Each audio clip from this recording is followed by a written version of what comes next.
All right, Johnny, I want to thank you again for hosting us once again. Appreciate you guys. You guys are always very hospitable to us. I wanted to kind of start off with a recap of our last proposal. I know we gave you everything verbally. I wanted to give you guys a copy of what we have as the costing.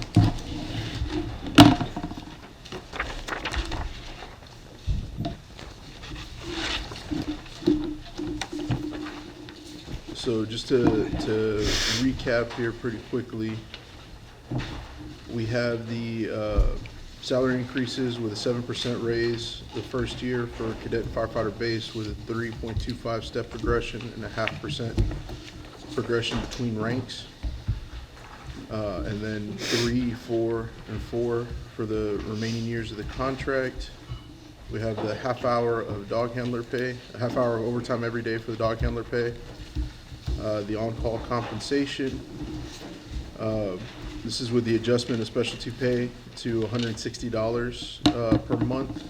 The driver operator assignment at $60 per month. The wellness program, our inclusion for that.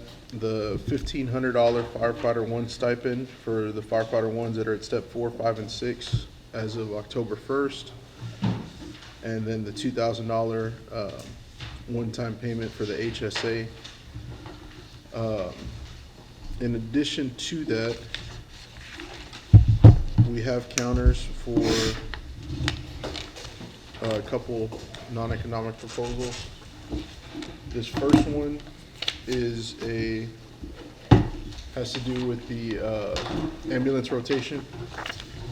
So we stuck with the 5 years for firefighter 2 EMS. However, instead of coming down to 8 years, we come down to 9 years on the for the accommodation of firefighter 1, firefighter 2 EMS. And then also additionally, we have a counter on the number of appointments. Oh, sorry. And on the number of appointments, what we've done is increased it to 5 appointments. The chief has 5 appointments across deputy chiefs and assistant chiefs. And that this also maintains the chief's right of assignment. So 3 of the proposed organization, 3 of the chiefs will still be tested. However, the chief can kind of assign them as needed. And then lastly, on the healthcare, we ran the numbers based off of a full migration, your proposal of a full migration over to the CDHP. That's going to result actually in a 10% increase to premiums, and that's just based off of taking over the claims that are coming over from the PPO. And that still includes the one-time payment of the $2,000 to begin with.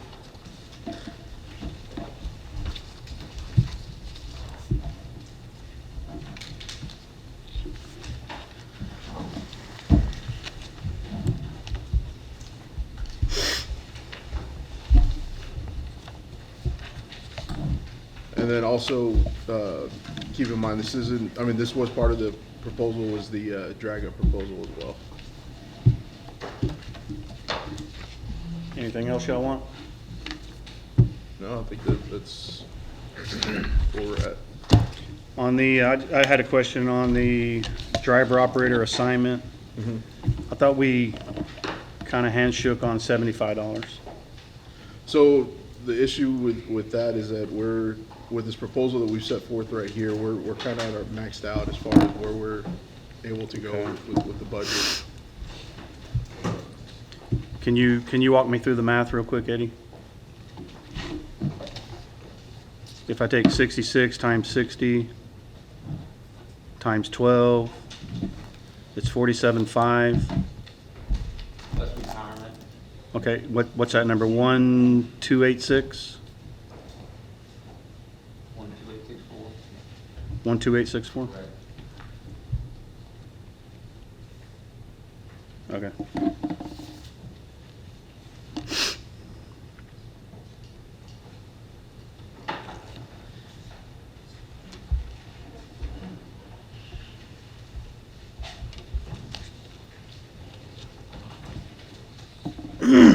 I think we can get there on the 75. Would you guys have an idea on what the PEPM would be on 100% conversion? So we had the actuary run the number on getting a new PEPM. Full migration health plan claims would be $838.24. Okay. And pharmacy? Pharmacy would be $440.90.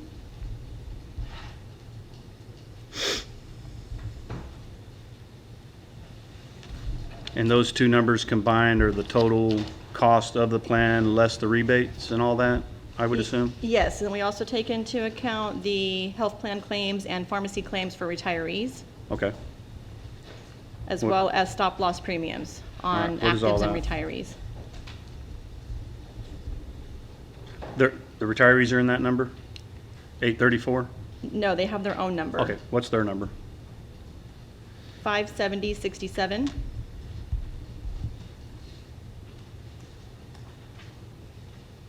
And their pharmacy claims are 1310.40.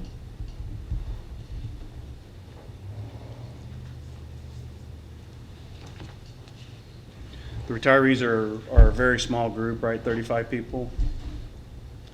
Retirees, 41 total. 41 There's total. 34 on PPO and 8 on CDHP right now.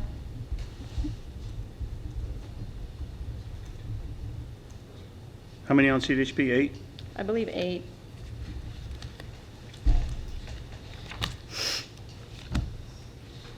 How do you mesh those two groups on the PEPM? Is there an overall number? To combine retirees and actives, I Yeah. do not have an overall number. Now, it was discussed that we may need to do that in the future because it's such a small group, but traditionally, and what was done this year, they have their own because we look at their claims are separated out, so they have their own PEPM. So I don't have an overall number for both, for retirees and actives together. I'm trying to figure out in my head how you take, and I'm just gonna call that 1,300 on the PEPM on the active side. Right? Their side is say 1,900. What's that common ground? There's only 42 of them and there's 500 of us. So there has to be a common PEPM or an average, I guess you would say. Would 1,400 be off?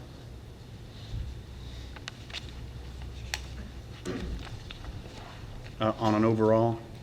You're asking about like a weighted average? I don't know about a weighted average. There has to be a number where we build, the PEPM is a component of claims versus premiums versus all costs and rebates, right? Correct. And as a group, And they have their own rebates as well. they have their own as well? Is that part of their 570 and 1310? No, so everything is built out separately. Okay, So we have this PEPM based on claims, and this is per employee per month. So those Right. claims are divided per employee per month to come up with this PEPM. And then we plug in these numbers, so we have the average rebates for active employees and the average rebate per retiree. We plug those numbers into the expenses. So all of these numbers, the PEPMs, the regulatory fees, the admin fee, the stop loss, those all go into, and the rebates, they all go into expenses so we can get an overall cost of the plan. And then when we look at that, then we determine how much we need to bring in revenue, which that is driven by the premiums. right. So if you want the rebates, I can give you the rebate per employee, per head. Do you want the pharmacy rebates? Because that's a separate number. And so we put that into expenses, and that lowers our overall expenses. So I think the question is is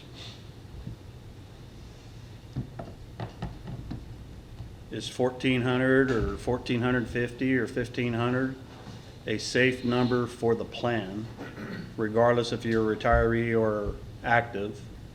Is that a safe number to build claims on?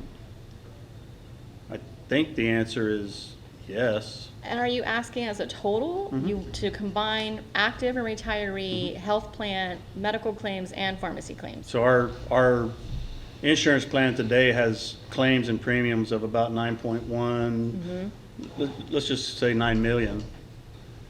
That's both groups together. Just so we can understand, what do we have to have? Is it 9 million? Is it 8.5? Is it 9.5?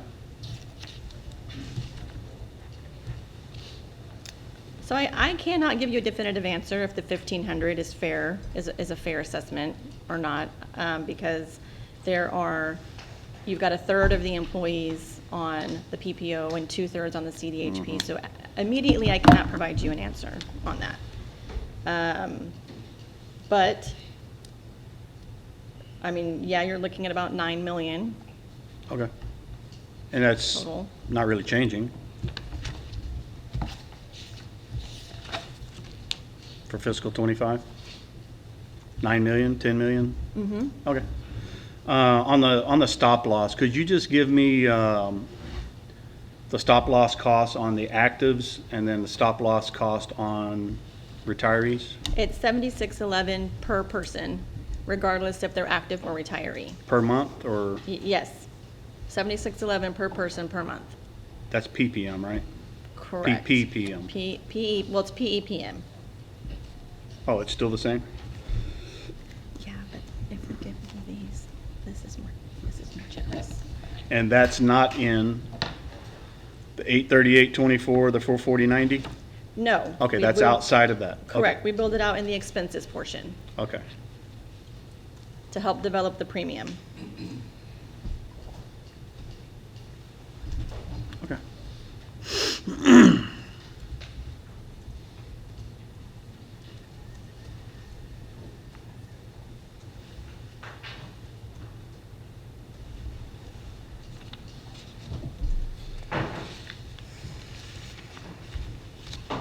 Yes, let me take a caucus.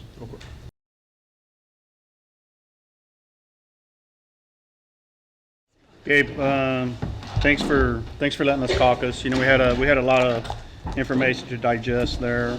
Want to kind of come back to the volunteer wellness program and just ask a question. I noticed you only have 475 people, but is everybody included in that program, including cadets? Okay. Just want, because there is a little discrepancy in the numbers, so I just want to make sure everybody's included in that. You know, the package proposal you gave us this morning before we caucused, you know, I asked the question about driver's operator pay. We're ready to TA the package, but we're going to request that the driver operator's pay be at $75 a month. I think, you know, we kind of handshook it last meeting at 75. I think that was a proposal that was put out. I don't know that we handshake it. I think that we were gonna take that, and I think that's kind of what we were at. Okay, well, we're going to request that it's at 75. And then I just want to say one thing. I'm going to turn it over to Captain Eyring, and we want to talk about insurance a little bit. I just want to remind everybody in 2019 we started the second option inside our City Care Fire. It's called the CDHP, and we stepped out on a limb with you, and we believe that it's working very well. But what was odd about that whole conversation in 2020, we talked about what we thought the rates should be. And we had a disagreement with you, just kind of like we sort of do today, about what the rates should be. And in 2021, our very first cycle, the very first year of having that plan, it was estimated that the CDHP should take a 24% haircut. We would ask you, again, we understand your position, we want to be safe, and we get that. We were brand new in the CDHP, and it was a steep learning curve. But that first year's data formulary showed a 24% haircut. And I don't remember exactly what we ended up doing that year. I think we did a 0 on both sides, I think is what it was, something like that. So just kind of keep that in mind when we talk about the insurance. And with that, I'm gonna turn it over to Captain Iring and let him talk about insurance a little bit. So we kind of want to go back to one of our first proposals with the HSA contributions. I just had a question to start is, did y'all cost out our proposal at all? Or was the counter at the initial 1,500 counter that y'all raised to 2,000 just kind of y'all straight counter? I think that was our straight counter. Okay, I just want to kind of go over some numbers because I think our proposal can actually prove to be a total cost savings in a continuous manner that I know you stressed that both you and Michael said that y'all are worried about as far as the future. So if you take our initial proposal, that's going to raise the single contribution HSA $400 and take it to 2,000, right? The family, which is going to be, single children, single spouse, and then straight family, they all get $2,600. We were asking for that to go up to $3,600, $1,000 increase. With our current numbers of people on PPO and CDHP and a full migration based on y'all's first insurance fiscal year 25 numbers you gave us, we would have 198 singles and we would have 283 family people with a full migration to CDHP. That total cost of HSA contributions would be about $360 grand a year, right? We asked for that first year to be out of the fund balance, so it's in essence paid for by both you and both us, right? Okay, years 2 and 3 would in essence be taken up by the formulary cost, which again is a shared cost between you guys and us at about a 60-40, 62-30, percent. Our numbers for a full migration to the city show about a $500,000 savings to the city, right? I believe Michael last meeting even said it was about approximately 400 is what y'all's numbers were. Is that correct, give or take? Correct. Okay, so that's a year savings. So with our proposal, you're still having a total cost savings of approximately $40,000 on a high end, right? So the continuous yearly basis, it's not so much of a stressor. And those premiums are gonna account for that stuff as far as going forward, okay? Y'all's cost at the 2,000 is almost $1 million, right? So if you total cost ours 360, it comes out to about 1.4. You guys are at $1 million. There's going to be like 1 year of cost, right? But like we said, years 2 and 3 and 4 are going to be taken up in that formulary, which accounts both percentages from you and us. So I just wanted to throw those numbers out there as far as an actual total cost savings for the length of the contract, because I know you guys are worried about the continuous contributions on a yearly basis. So costing out our side with our numbers and kind of what y'all said about your numbers still proved to be a cost savings as far as the total plan. Going back to what President Staub said about some of the 3-year data history that we have on CDHP that first year when we migrated over, we in essence, CDHP took a 24% decrease. So we're asking along with that proposal that our premiums stay flat right now. There's no increase in premiums. And then the last thing is, we're also taking a big step for our retirees in doing a full migration. So in order for that proposal, we're asking that the H&B fund also be increased to $300,000 from the current contribution right now. And while y'all kind of digest some of those numbers and kind of think that, I'll kind of defer it back to President Stiles with any extras. I can't express enough, how far we've really come, Michael. In the I think this is our 5th meeting. We're 6th meeting, and I'm behind. But we're talking about things that normally we might not have talked about. We're willing to step out there with you, willing to dance per se, right? We're just asking for a little bit of that in return, and I think that you gave us 2 proposals. You gave us 2 proposals this morning. One of them deals with, the 5 and 8. We've been asking for 5 and 8. You want 5 and 9? We're okay with that.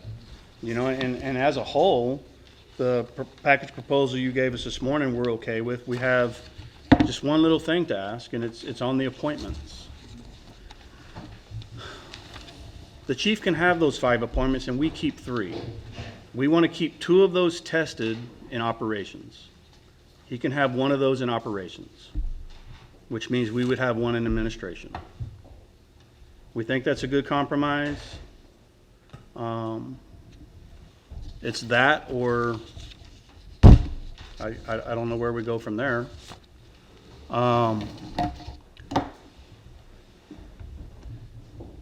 In totality, I think, and we probably still got a few other little things to talk about, you know, non-economic type stuff.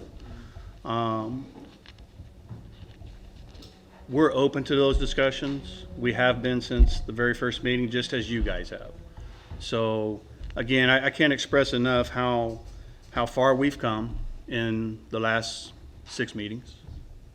And I bet you some of y'all didn't think we'd be right here today talking about what we're talking about. So I think with that, we're good. Okay. Do we need to caucus and discuss? Right, so before we caucus, I just have a few comments, and I know there's some information I said last time that we had some rough assumptions because we didn't have the full data analyzed by our consultant or by our team. So I know previously I said we were estimating about $400,000 savings on the city side over a 4-year period. After further review of the data, we actually won't realize the savings, at least in the first couple of years. We don't anticipate that. So I just wanted to lay that out for you. And I know you're saying your plan would be of increasing the HSA contributions to $2,000, $3,600 will be cheaper. That's not necessarily the case. So, and I think you said too, we offered one-time HSA saving contributions at about $950,000 over the 4-year contract. If we use the proposal that you provided, it's about $1.4 million. And that's recurring costs that the city will see in perpetuity, whereas the $900,000 is a one-time contribution. So on the budgeting end, those are 2 extremely different values right there. So I just wanted to point that out. And then as far as the PEPM, and I know the request is to have level premium increases or level premiums moving forward. But I did want to mention that the information that Desiree went over with you was information from our consultant on the PEPM, and that's how we calculate the premiums. That was conservative numbers that we provided. When we actually did the math and we proposed 10% increases, we actually reduced the PEPM from what the consultant provided. So we took those conservative numbers and we're a little bit more aggressive when we did provide that 10% increase proposal on the 100% migration. And we are anticipating pulling from the fund balance with that proposal.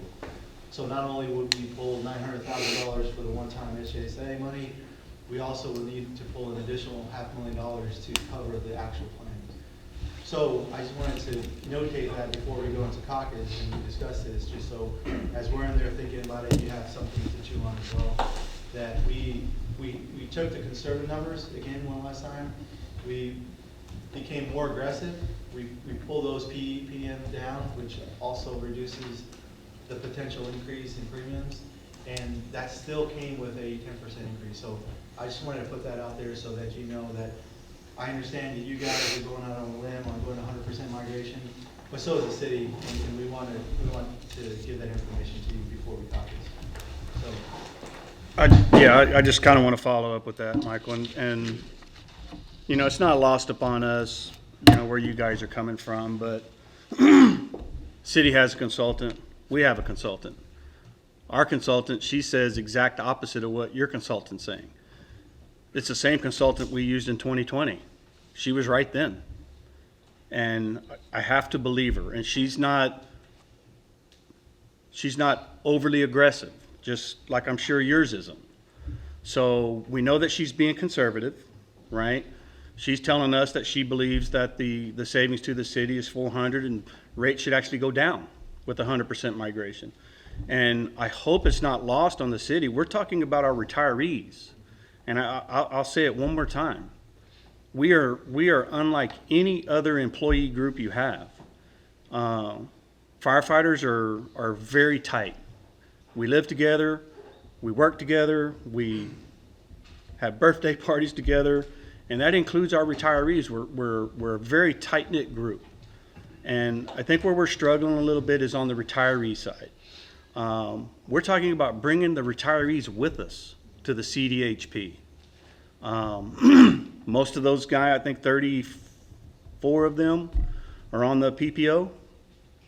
We're saying, hey guys, come on over, trust us, we're with you.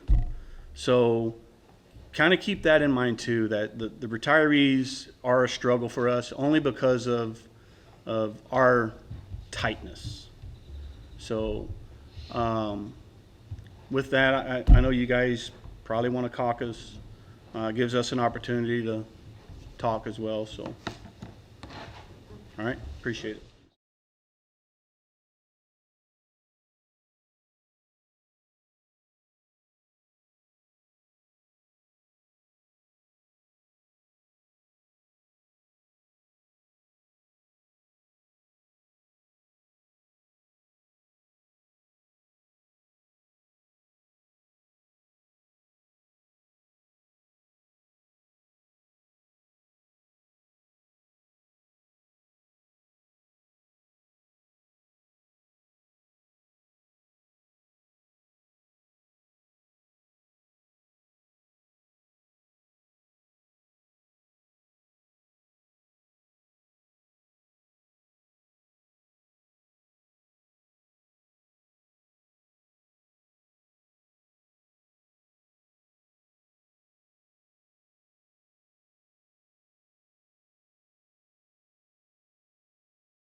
I think we're open to the idea, Johnny, and I think, like Gabe said earlier today, we kind of reached our max on our budget. I mean, honestly, we went over a little bit, but if there's something that we want to take a look at and take off so we make some room for that, we're open to that idea. I think that, you know, it creates an opportunity for us to show our benevolence on both sides, you know, and I hope you guys would consider that. And, you know, all the discussions that we've had about, you know, how important, you know, our brothers and sisters are to us that have retired, you know, and I think as proposed, we're talking about 135,000 more. So that's what, 540,000, I think. 540K, you know, I think there's room for that in there if you guys, and everything that we've TA'd, everything that we're talking about, you know, there should be an ability in there to squeeze that in there somewhere. You know, on the driver's assignment pay, I went back and looked at the video, and I'm glad you guys remembered what we talked about, 'cause we did talk about it. And, you know, so we're good with that. I need to caucus with my team. I know we've got lunch coming. How about we caucus, we have lunch, gives us a time to recharge, give you guys time to recharge. And we can, maybe when we come back after lunch, we can talk about things. And I just have one question on the chief's appointments.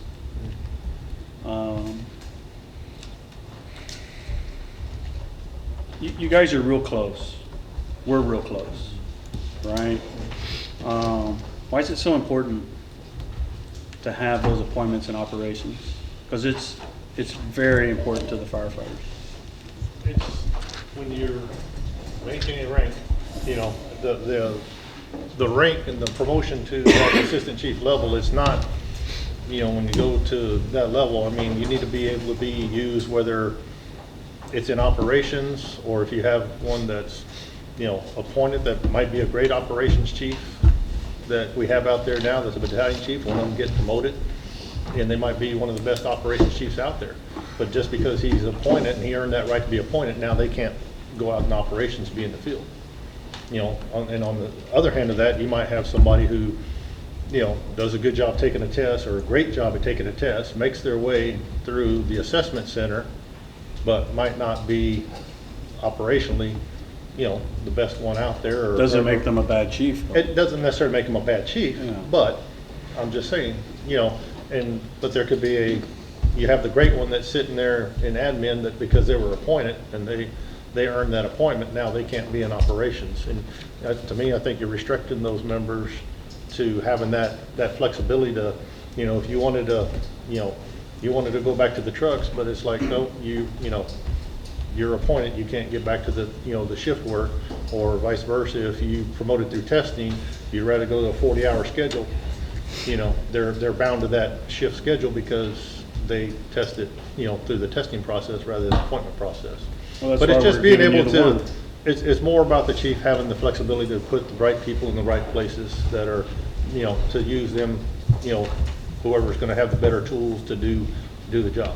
But it's looked at, you know, when going through this process, you know, personally, and then on both sides of the table, like when we made an appointment, I sat in on that deal, and the chief, you know, you look at it at that rank, that person of rank, not necessarily looking at that position, whether it's operations or if it's just a training chief, like when we promoted, you know, Chief Belly, it wasn't just looking at, you know, how good would you be at, you know, being the training chief. It's how good would you be at being an assistant chief, whether it's in operations or if it's, you know, in any position. So, you know, I think you're putting a restriction on those that make that rank by not having any flexibility to move. You know, like if Randy leaves and one of the operations guys, you know, if we have the shift commanders, one of them wanted to become the fire marshal, they can't do it.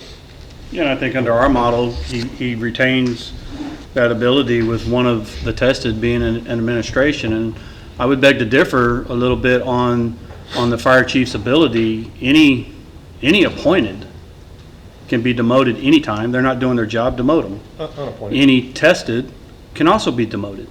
Sure. Under 143. So the argument to our side has no weight. The fire chief has the ability under 143 specifically for testing and appointments, but by the mere they serve at his pleasure, that he can demote anybody he wants to.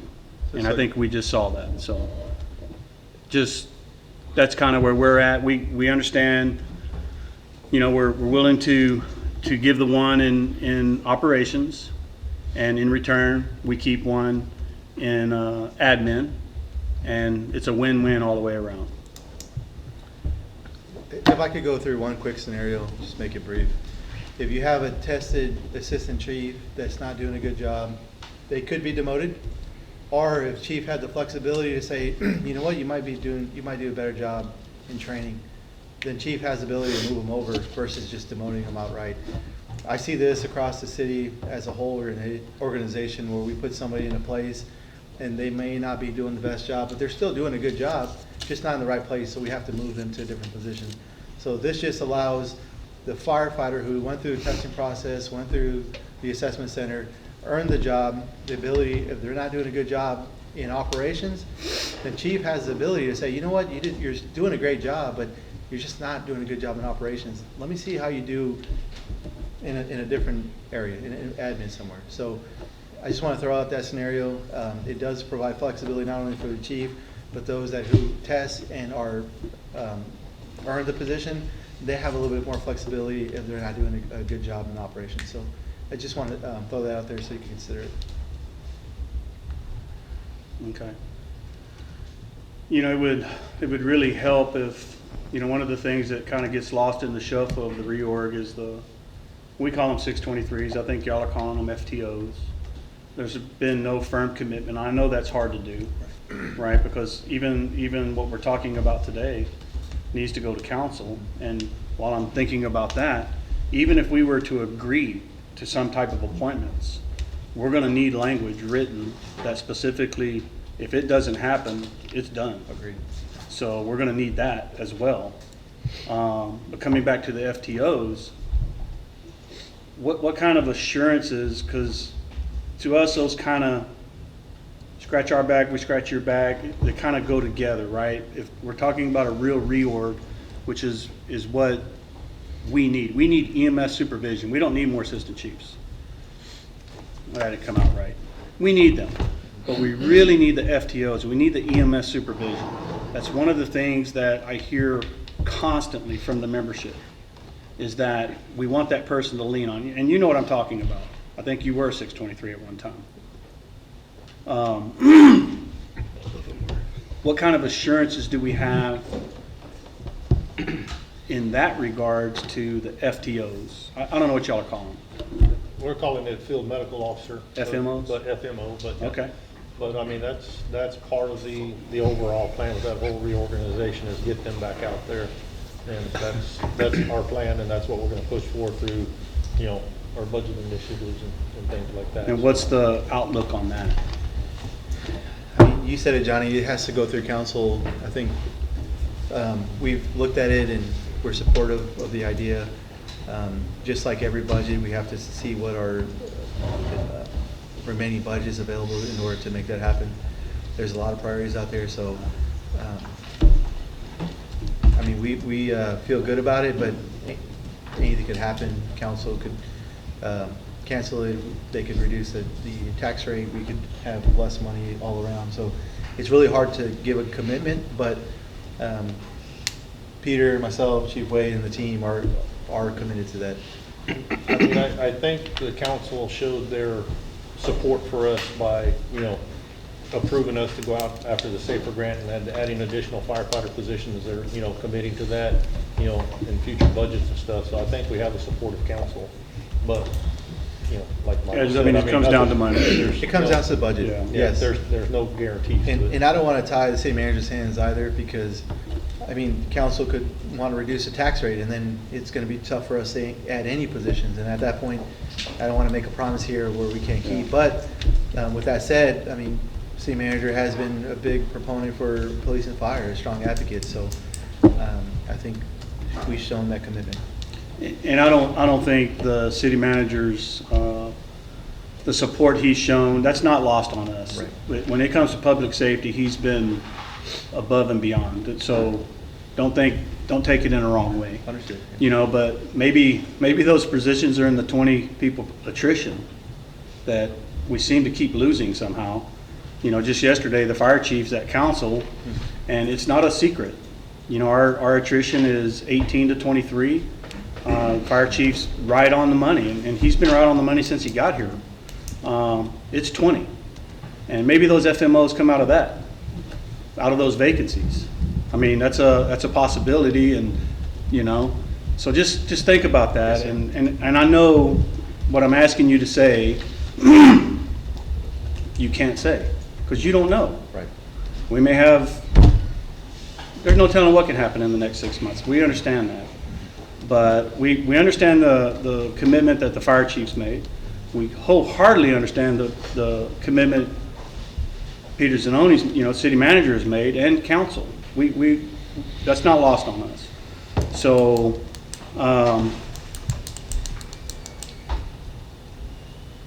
just kind of keep that in mind as we talk about these things. If we knew some of those answers, maybe it's a little easier to move in certain directions, you know, and I can tell you that our side feels that we've really moved to y'all's side, and we know that y'all have moved to our side. So, and we're here working collaboratively on a 4-year contract, and we're close. Y'all guys are so close. You know, it's kind of scary. We could be done today. We want to be done today. But there are some things that are a no-go for us. And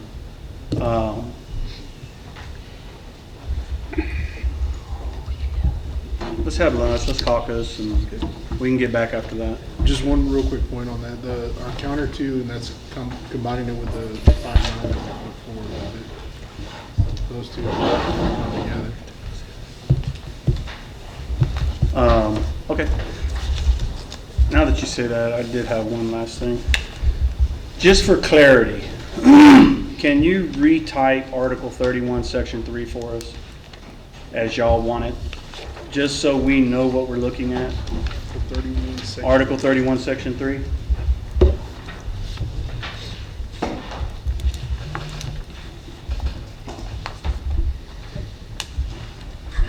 It's the deputy chief assistant. Deputy chiefs. Okay. Would you just rewrite it for Rewrite us? it, okay. Yeah. And Michael, you know, I think probably going forward, you know, after we come back for lunch, we're going to be talking about package deals, right? Maybe something you're not really sold on. There may be things we're not really sold on, but we need to look at them in a package format. Yes. Is there anything you can think of, non-economic, you want a TA before we move forward? I can't think of nothing. What about the callback policy? I was gonna say, do you guys want to do drag up? No, we need to hold that. Okay. Callback policy, that was one that we put forward last meeting. We added the definition of administrative chief like you asked. We're not overly opposed to that, but let's pick it back up after lunch. I think that maybe that's better. Gives me an opportunity to talk to them. Okay. Just a quick clarification on the typing up the section, Article 31, Section 3.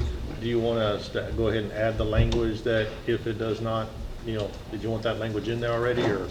And I mean, I know you understand. We need some kind of protection that if, Lord forbid, something happens, It would go back as it is today. it goes back to exactly what it is today, and there's no change, and there's no misunderstanding. So, Clear.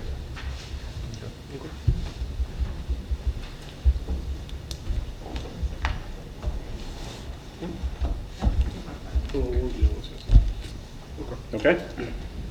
Good. Just something to protect us, Yeah. both sides.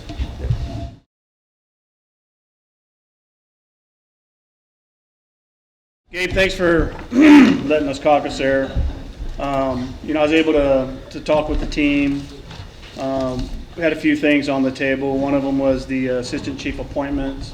I think you guys had proposed a 6 with 2 in ops, and I think what we're comfortable with on the assistant chief appointments is we'll give the chief 5, keep 3 of them tested, and he has right of assignment on all of them. With that, we'd like to see the health and benefits trust payment increased to $300,000. I believe currently it's $165,000. And then with that, one of the things we've had kind of sitting on the back burner is the sick leave drag up. And we're willing to TA those 3 right now. Okay. So, I don't think we need a full caucus, but if you give me a second. okay. Just.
All right, Johnny, I think conceptually I think we're on the same page. In order to fund that though, I think we need to make some adjustments within our economic package. Okay? I think if we're able to come down on the steps by just, it's a minor change. It go from, right now we have on the table 3.25 between steps. Mhm. If we can go to 3.22, then we can increase the trust fund contribution by 133,000, which should bring it up to 298,000.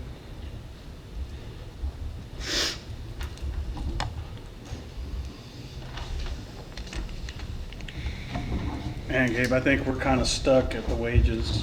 You know, we're, trying to be fair to the membership, and, the Corpus Christi has a unique problem of even with this wage package, Corpus is still probably going to be ranked 20th in the state out of the top 25 cities in wages.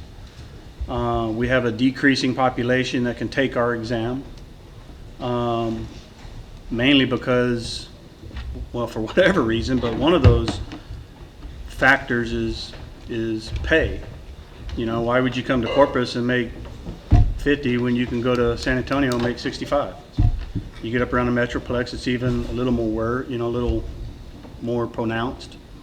Not only that, we're hiring guys that are leaving too at an exponential rate. And I think one of the things we talked about in that wage scale was the idea that there's no account for attrition. None. Yet you're adding cadets who aren't even hired yet, are in that first year number. So we would think that you give us a little credit for that. If you want to take something off, take off the $900-something for the $2,000 stipend. Take that off. That's $900,000.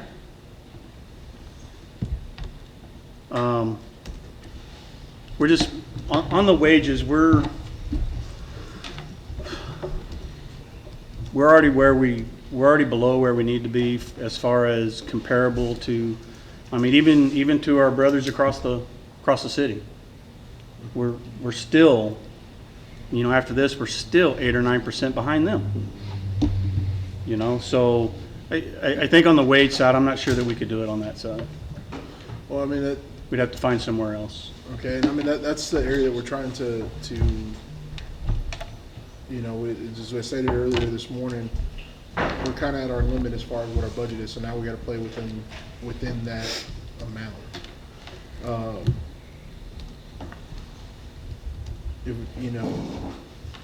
I think overall per firefighter going down 0.03, or going down that 3.25 to 3.22, that 0.03, it's not a huge impact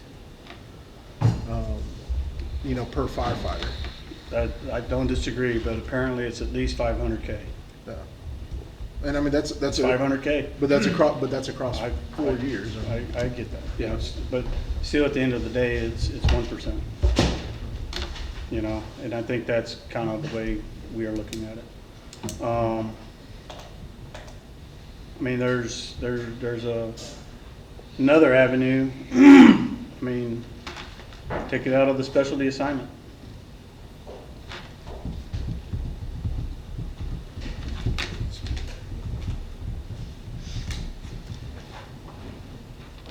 can't express enough how important the retirees are, you know, to our family. And I know they're important to you guys too, but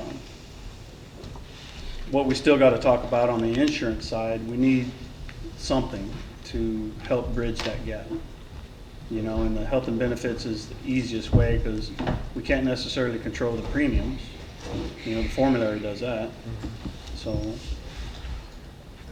You know, and I'll say to your suggestion as far as the 2K, that obviously is tied to the, that's tied obviously to our HSA proposal. I mean, I'm sorry, tied to our CDHP proposal that's on the board, and that money would be coming from the fund balance. It's a one-time payment, it's not a recurring payment. okay. Like the health and benefits trust would be. Okay, so basically the sheet you gave us is kind of misleading then, right? Shows a $27,933,602. So really, it's only, I'm just gonna say 27 million. That's what you're putting on the table? I mean, that's where our budget's at, and that's Right. where. I mean, I'm just asking. Yeah. Okay.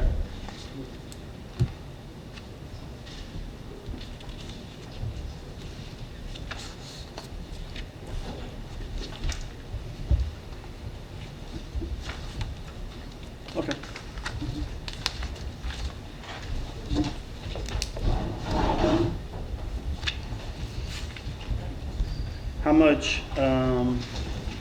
How much money do you gotta find? And it's the, 135. well, it's 135 per year, so that's 540,000 across the 4 years.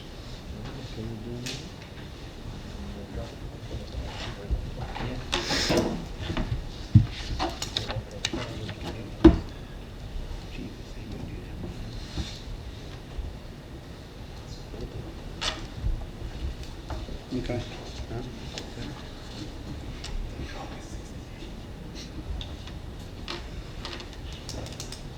Okay, I'll need to talk to my team about that.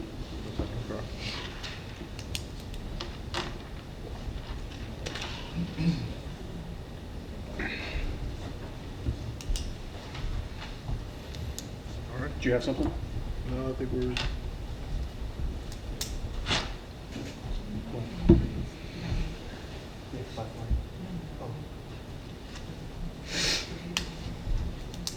Yeah, there was a 500.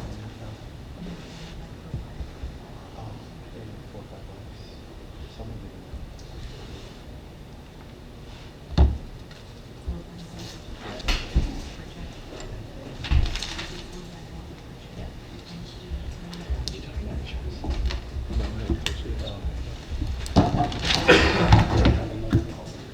Okay, yeah, I think we're. Okay, hold on a second. So when we took a caucus, we threw out an insurance counter. Is there a counter to that? She does it all herself. I mean, we took a look at it, but I think we're stuck on our original HSA proposal. Okay. I mean, our original proposal with, you know, the full migration, 10% premium increase, and, you know, everybody across the board gets a $2,000 stipend to their HSA. Okay. So no counters, whatever you guys counter. I have a question on the sick leave drag up. You know, we're bringing that number down to 1,600. Chief Mathejich, you can correct me if I'm wrong. How many people are in 40-hour assignment? 45? 40? 34. 34? And only Not five. counting- Not counting you, 35.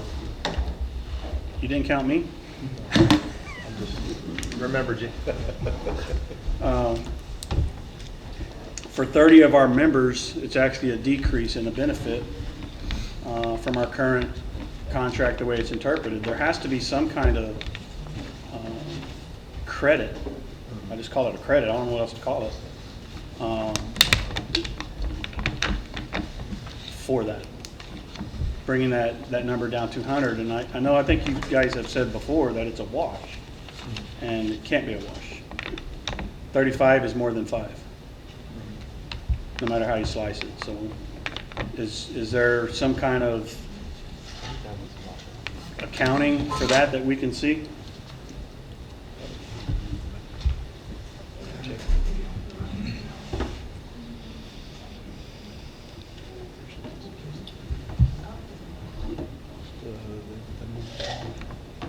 Oh, wait, no, the operations stays the same.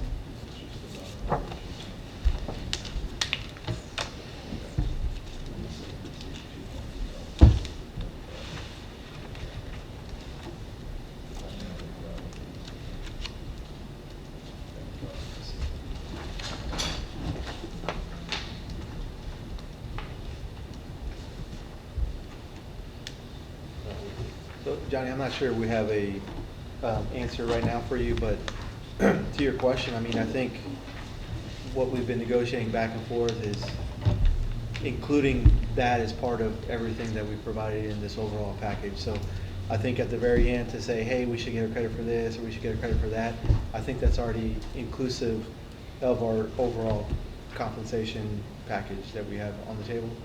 So we could get the accounting on what that would look like, but that's already baked in our final offer, everything we've been talking about and discussing. Now, if there's something new that we're gonna bring to the table and you wanna discuss, then that's separate and apart from what we've been discussing, having conversations about for the past 6 meetings. I think baking in a expected savings or a cost isn't fair to either side. You know, there's things that we've put across the table, we've TA'd, you know, that have a value to my membership. There's things that you've put across the table that we've TA'd that you put a value to. Everything that we bargain has some type of value, whether it's monetary or benefit or, you know, whatever words you want to use.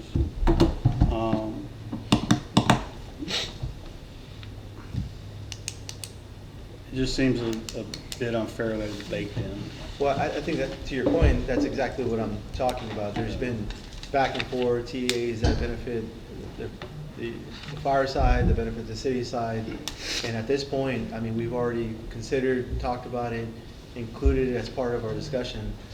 I think bringing in something we've talked about, more or less agreed on, and then saying, hey, where's that credit now? I think that would be a little unfair to bring it at that point.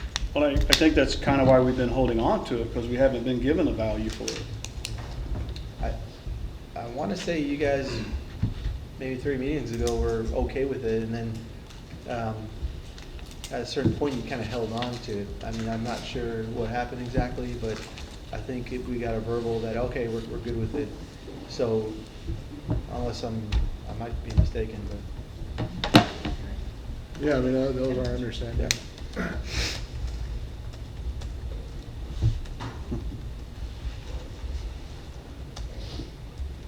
Okay.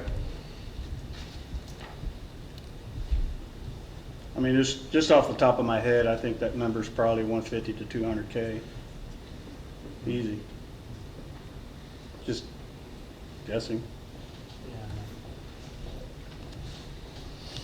Yeah. Eddie's trying to pull up the number. I mean, We've, we go back in. looked at it, analyzed it at that point in time. He's pulling it up. I mean, Michael, it's kind of like this morning on the driver certification pay.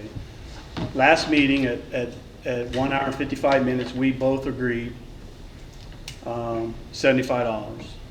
The next thing we see is $60, right? And it's just a slip. I get that. There are things that have value. We're not talking about something that has no monetary value. That article has a monetary value. I'm not sure that it's fair to bake it into something. It's unfair. Well, I understand where you're at on it. sure. And conceptually, you're right. We agree that it's fair, right? But there has to be some give and take in that. And at the end of the day, we're talking about a health and benefits trust fund that what we do with that fund. We indemnify the city, and it helps us with our membership. And, we're just looking for, a little bit of reciprocation on that side, and we know what we're asking for. Sure. So, wasn't me.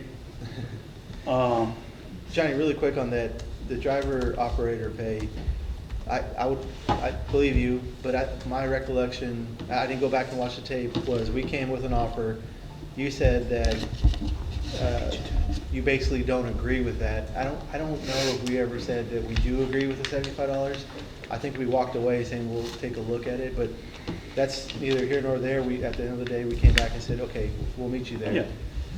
So I wanted to quickly talk about that, and I think we have been having conversations from the beginning now on the value of each item that's going across the table, and there's been back and forth, and I think that's reflected in this, I don't want to say final offer, but the final overall budgetary offer that we have in front of us.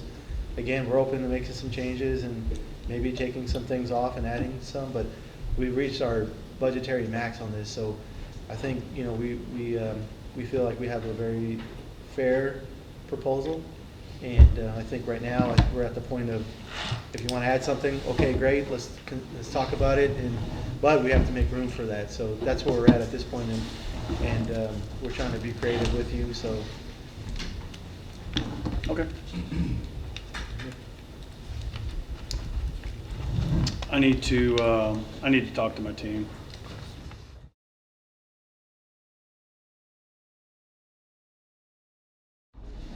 All right, Gabe, thanks for letting us caucus. We got a little package put together that's going to include assistant chief appointments, sick leave drag up, insurance, 100% conversion, and also health and benefits trust. So, review those, only got 10. Okay. And I want to start with the appointments.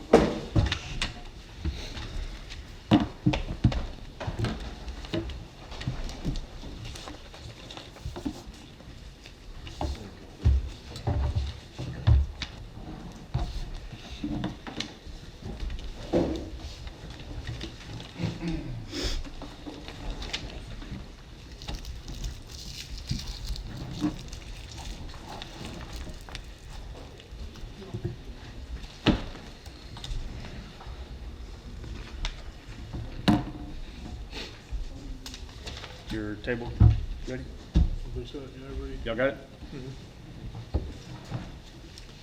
All right, so first article we want to talk about is Article 31, it's deputy chiefs and assistant chiefs.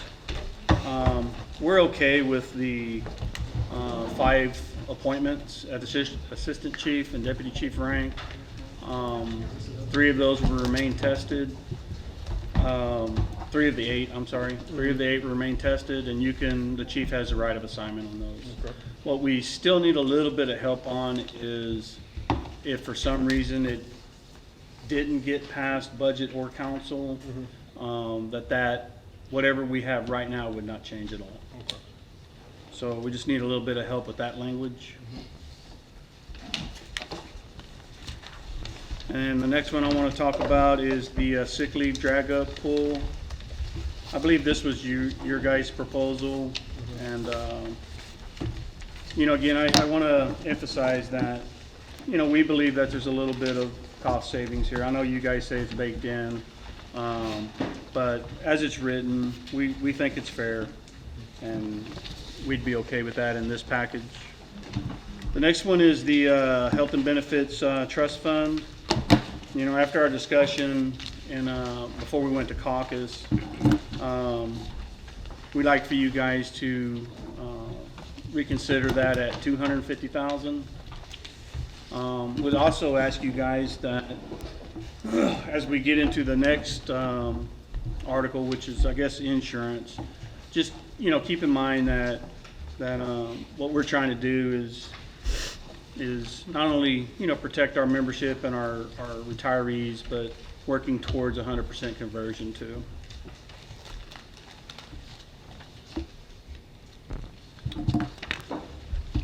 And then the last one is the health and life insurance Article 12. Basically, what we want to agree to is, again, and we're talking about actives and retirees, the whole membership. We're talking about 100% conversion to the CDHP. And we believe that, you know, according to our consultant, our expert, that there's actually a cost savings in there. So we'd ask for 100% conversion. We'd also ask for no premium increase. We'd ask that the individual's HSA go up by 400. The family's HSA yearly contribution go up by 400. And then instead of a $2,000 as proposed by you guys, we'd have a $1,000 stipend to everyone. We believe that brings the cost of that first year that's going to come out of the fund balance down to $675,000 or so.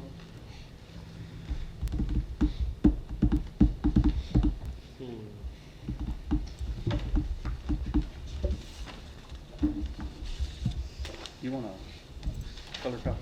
No, Is it easier? no, Okay. that's-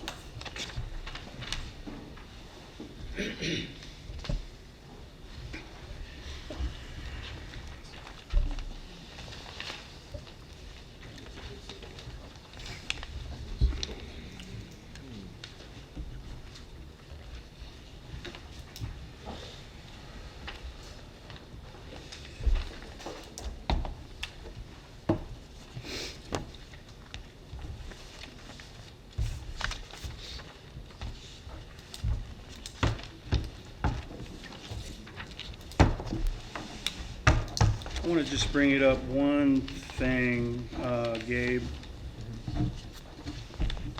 And I think we've actually talked about it before, but I want to just bring your attention to it. In section 3, let's see, it's about the about the 8th page, section number 3.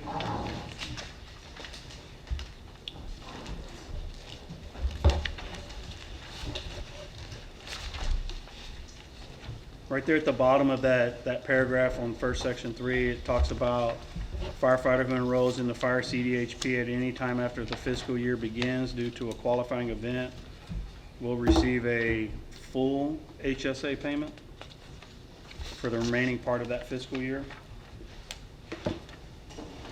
I know we brought that up before. I just want to make sure you guys know that's still there.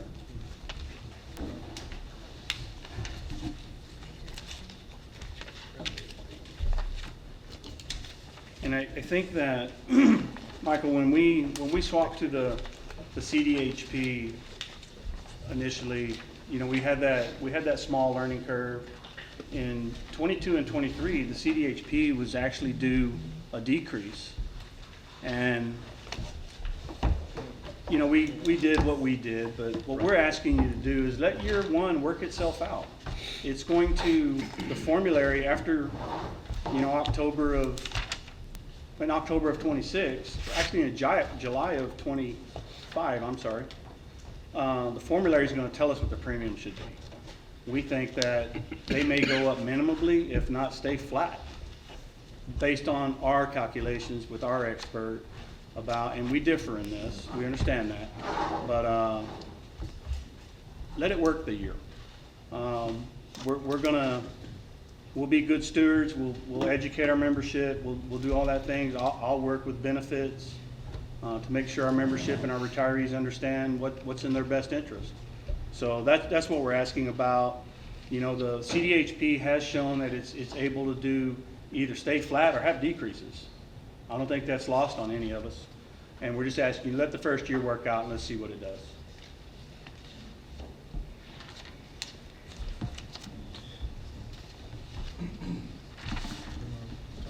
Yeah. Okay. I think we're gonna need to caucus Yes, to sir. go over the HSA Yes, sir. and the CDHP. So we'll caucus and then we'll come back. I would ask, Michael, that if you need to run numbers, what it costs, run those numbers, let us see it. That way we can make sure we're doing our side right. So you're asking us to run numbers on the proposal that you have? Yeah, I think, I mean, like, I'll just say the 2,000. You know that you've priced it out at whatever it was, Yeah. right? Little What's the over 1,000 cost? What's the 400 cost? You know, just so we can see that. And so we know what we're talking about is the biggest thing. And we will need help on that, the assistant chiefs writing that language, legalese, you know, that protects both sides. Yeah.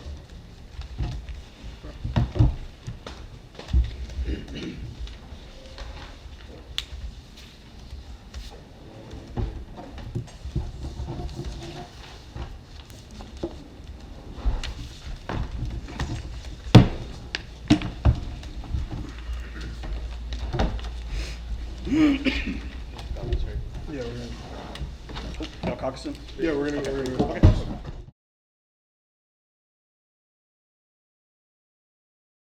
So, Johnny, thanks for giving us some time to caucus on that. We're running the numbers on, your healthcare proposal, and Desiree's ready to speak to those, based off of what you proposed, so I'll hand it over to her. So I went ahead and ran the number on a no percent, keeping the premiums level, increasing HSA dollars by $400 for each person on the plan, and a $1,000 incentive, and that runs about $340,000 more than what we had originally proposed, our proposal.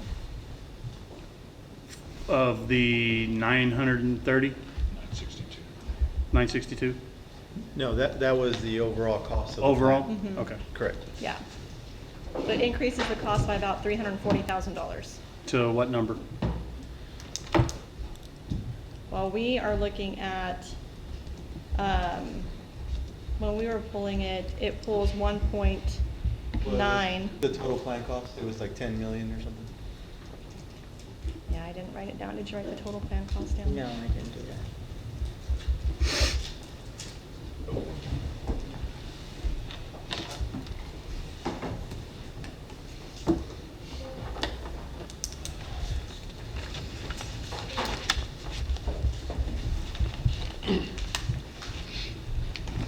While they're looking at that, I'll go over the increase of $400 contribution to the HSA. And we do that, it's annual increase of $191,600, and that's recurring, so that'll be for the next 4 years.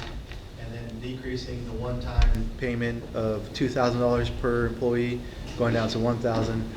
That's $479,000 of one-time money, totaling $1.2 million between the two. Between the 1,000 and the 400, Correct, yes, sir. which would come out of the fund balance? Well, we haven't looked at where it would come from, we just ran the numbers. Okay.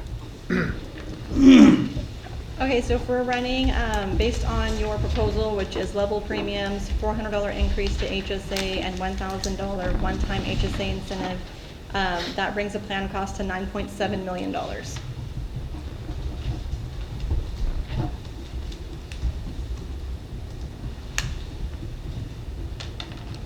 So it's a $340,000 savings. Wasn't it 10.1 million? I thought that's what the number was. Go back and look. So we've looked over several different Okay. scenarios. 1 second. Yeah, our original proposal, which was the 10% increase and the $2,000 incentive, plus keeping HSA dollars level, that was a $10 million. So this is a savings, when you said that, but it's on that one-time HSA incentive. There you So we're looking at it long-term, we would want to pull out what was being spent on that one-time incentive. Sounds like a win. Of one-time money. I agree, and the formulary is going to take care of it in year 2, 3, and 4. So we're actually seeing an increase on the city's cost of about $400,000. Now, we got to look at this different ways. One is the total plan cost, but if you're looking at one-time money, you're looking at just year one. But if you're looking at the total city cost, then the total city cost increases by, I think it was 300 to 400,000. I don't have the exact numbers in front of me. If we're looking at city costs on Level premiums. level premiums, So our original proposal, we were going to have to dip into the fund balance by $1.6 million. This plan has us dipping into the fund balance by approximately $1.9 million. correct. So it does increase the city cost by about $300,000, yes. Again, it sounds like a win. We have a fund balance of 7.8 million. We're working to bring that number closer to 3 or 4 million. In years 2, 3, 4, and on, the formulary is going to determine what the premium rates are. It seems like, why would we not do that? We're talking about 100% conversion, CDHP, which we believe your expert's wrong. You could definitely see it as a win, but we see our proposal as a win too. We're dipping in the fund balance by $1.6 million. Is this a better win? Sure. So is dipping in the fund balance by $5 million. Is it sustainable? Is it cost effective to the city? No. That's why the proposal that we put forward, we think is a good proposal. We have an alternative option that we'll share with you momentarily, but is it a win? Sure, but we feel like our proposal is a win as well. And again, I think I said it earlier, but we had some pretty conservative numbers from our consultant. And again, we were aggressive. We brought down the PEPM that they provided to have a better premium for the firefighters. So doing that, we also are dipping into the fund balance because we don't know how the plan is going to react. We don't know exactly how it's going to perform. But we did make some assumptions based off the data we have over the past 4 years of our other funds. So we feel pretty comfortable with our first proposal, and we do have another. So what our counter to your proposal would be to increase the one-time payment to $1,500. It would be a 5% premium increase with no increase to the HSA. The HSAs would still remain prorated. And this is looking at it globally. In order to accommodate an increased contribution to the Health and Benefits Trust, we would reduce the assignment pay down to $150, reduce the driver operator pay to $60, which would allow an increase to the Health and Benefits Trust of $36,585. So annually, that'd be $201,585 contributed to the Health and Benefits Trust. And then in addition to that, coming back, we included the language as far as the preservation with one modification. I'll hand that over to you right now.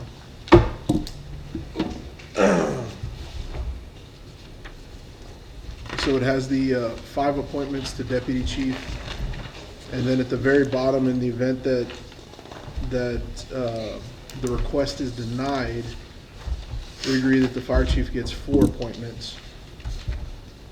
And our basis for the 4 appointments is that the cost of that extra appointment from what the fire chief has right now, that's embedded within the overall contract value.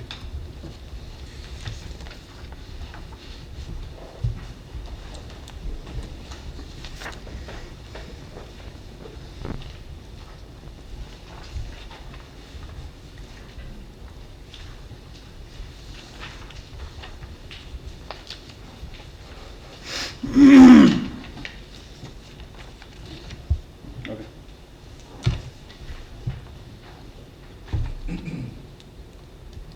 Do you have another one?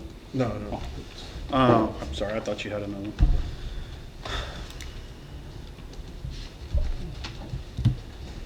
You know, in good faith, we reached out to you guys multiple times. I can probably count 3 or 4 times, and offered that deputy chief TA without any strings attached. Now you're asking for us to still give it to you. Inside of that, outside of council approving the reorg, you're asking us to give you a deputy chief. We gave you a deputy chief in 2016, I apologize. It was never exercised. Chief Wade comes in, and rightly so, we went back and looked at the tapes, and we know what was said. He made that appointment. That was a deputy chief. He appointed an assistant chief. I'll need to talk with my team on it, but I can probably tell you that we need to talk about that one.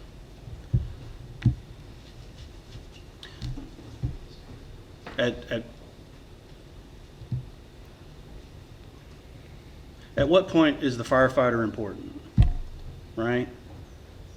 We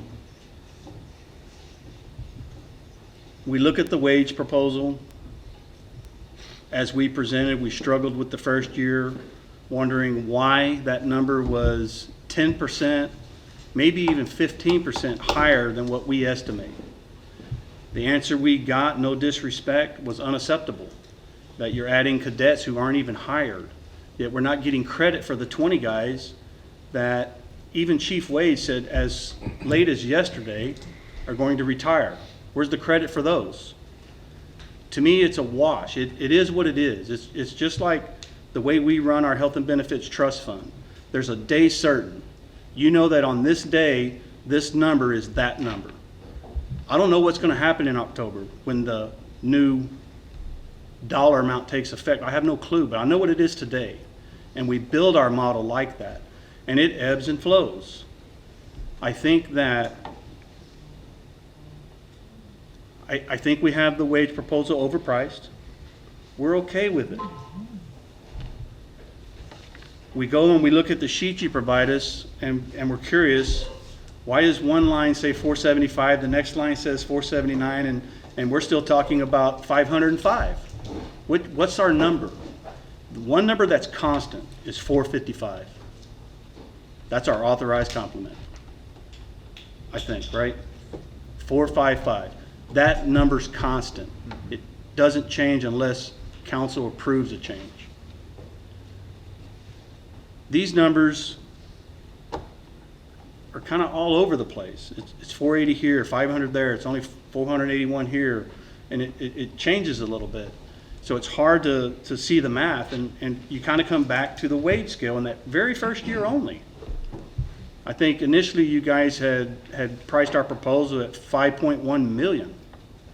And I'm thinking, how many people do we have? We don't have that many people. We have 481, maybe 480 today, 79, something like that.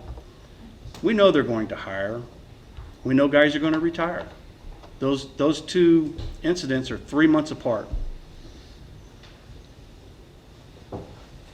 The wage scale we've kind of sort of agreed to, the wage restructure, we appreciate that. It's something that the department really needs, but it still has a first year that is 800,000 too high. Doesn't sound like a lot, but when you add it out to the 4 years, it's 3.2 million. Where is that? We know you're going to hire. We pray you continue to hire. But where are the guys that are going to retire? There's going to be 20 this year, 20 next year, the 20 the following year.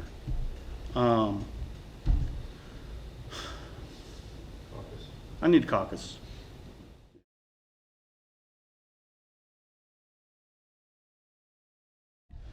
Okay, thank you for the caucus. So after talking with my team, I think on the health and benefits trust, I think that number was 36,000. We agreed to reduce the specialty assignment pay to 150 and reduce the driver cert assignment. I think it's more of an assignment, reducing that to 60 and putting that money on the health and benefits trust fund. And then, on the insurance, after, many discussions with the team, I think what we'd like to offer to you guys is 100% conversion to the CDHP, with a 5% increase and a $2,000 stipend for every member. We'll forego the other requests that we had, and we think that's a good win-win for everybody. And other than that, that's all I have. Okay,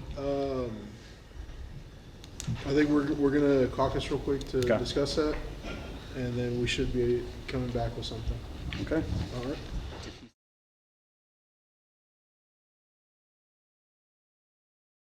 All right, Johnny, thank you for giving us some time to caucus on that. I think with what you've proposed, I think we can agree to that conceptually, the 100% conversion, the 5% premium increase, the $2,000 stipend on the healthcare. Okay. I think next week, we can come back and review everything that we've gone over and look at it in tentative agreement form. I think that's, the last major issue, hurdle that we had to get through. And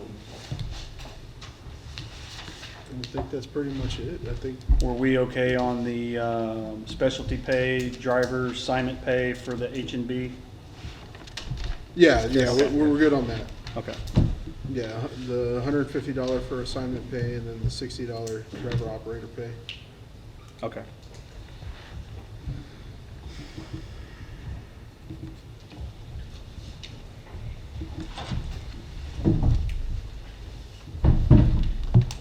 All right, I think we're good, so then Yes, we'll, sir. we'll wrap up and we'll meet next week and go from there. Sounds good. All right. Thank you. Thank you.